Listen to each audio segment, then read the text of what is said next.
two levels of discussion here. One is about the facts on the ground and what should be done with it. Turn to that in a minute. A second is questions of what terminology to use to describe what's happening. Here, you can decide that you are willing to live in a bubble as distinct from the entire world. You're free to do that. There are three notions that came up. The biblical rights, which have absolutely no status, none. Nobody in the world can say 2,000 years ago, here's my story of what happened, so therefore I have a right to do it now. You can't live in a world like that.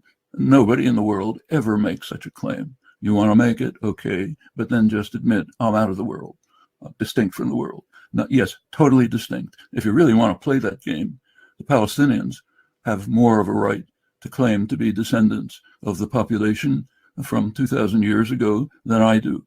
My ancestors probably come from the Caucasus. Their ancestors come from Palestine. The Canaanim were correct about this. So you don't want to get into that game. Biblical rights have no status. Now let's turn to legality and occupation.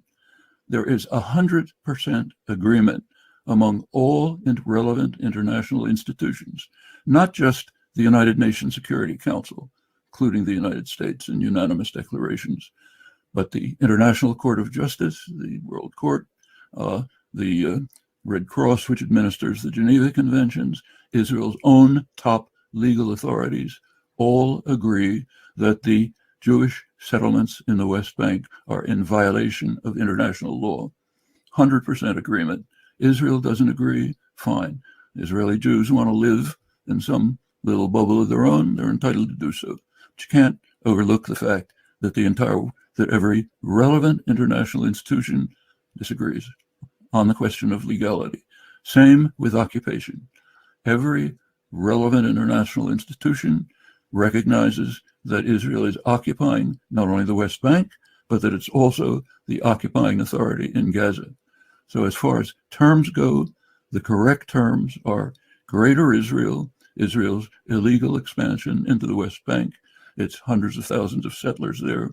That's all part of a Greater Israel that Israel intends to integrate within Israel proper and is developing the infrastructure and the programs to do so.